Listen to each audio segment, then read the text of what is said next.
যান্ত্রিক জীবনে ক্লান্তি ভুলে যদি একটু প্রকৃতির কোলে হারিয়ে যেতে চান, তাহলে আপনার গন্তব্য হতে পারে খাগড়াছড়ি সদর উপজেলা ও মহালছড়ি উপজেলা ঘেঁষা মাইশছড়ি নুনছড়ি এলাকার নয়নাভিরাম থলিপাড়া ঝর্ণা।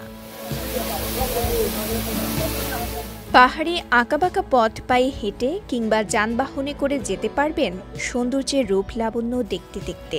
তবে যাতায়াতের সময় গহীন ঝোপ জঙ্গল থাকলেও সবুজ পাহাড়ের লতাগুল্ম আর বনফুল আপনাকে বিরক্তির বদলে এনে দিবে প্রশান্তি। প্রথমে পাহাড়ের আঁকাবাঁকা পথ আর বনবাদার পেরিয়ে মাঝে দেখা মিলবে পিচ ঢালা সড়ক। আর এই সড়ক পেরোলেই থলিপাড়া গ্রামের একটি সেতু আপনাকে জানাবে অভ্যর্থনা। আর সেতু থেকে দুচোখ জুড়ে দেখবেন ছোট বড় পাথর ডিঙিয়ে বয়ে যাচ্ছে স্বচ্ছ জলরাশি।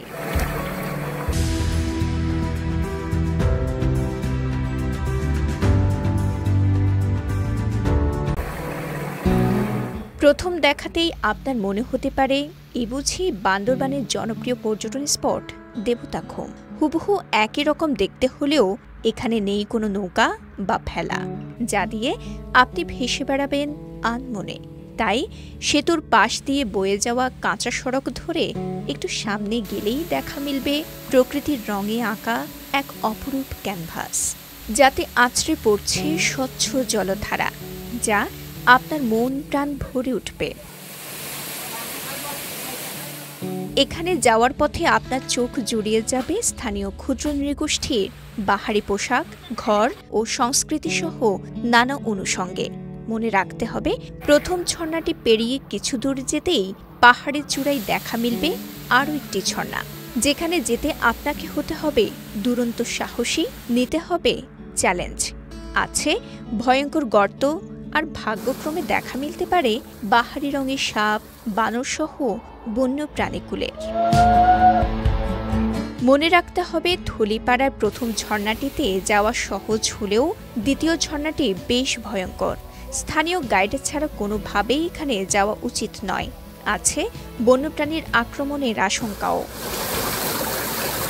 এবার জানা যাক কিভাবে যাবেন সৌন্দর্যের এই নতুন গন্তব্যে। খাগড়াছড়ি জেলা সদরের বাস টার্মিনাল থেকে সিএনজি অটোরিকশা, মাহিন্দ্রা বাস, চাঁদের গাড়ি, বাইক বা যে কোনো যানবাহনে করে সোজা চলে আসতে হবে মহালছড়ি উপজেলা মাইশছড়ি বাজারে। বাজার থেকে প্রয়োজনীয় শুকনা খাবার কিংবা দুপুরের খাবার নিয়ে রওনা দিতে হবে নুনছড়ি পুলিশ ফাঁড়ির সামনের সড়ক ধরে নুনছড়ি থলিপাড়ার উদ্দেশ্যে। পুলিশ ফাঁড়ি পার হলেই মাইশছড়ি ইউনিয়ন স্বাস্থ্য কমপ্লেক্স পরবর্তী মাইশছড়ি উচ্চ বিদ্যালয় সড়ক ধরে এগুতে হবে। পথে রজপাড়া, বাহাদুরপাড়ায় বট কিংবা তেঁতুল গাছের ছায়ায় কিছুক্ষণ জিরিয়ে নিতে পারেন। পার্বত্য জেলা খাগড়াছড়ির মহালছড়ি থেকে শফিক ইসলামের পাঠানো তথ্যচিত্রে সাফা মারওয়া, কালের কণ্ঠ।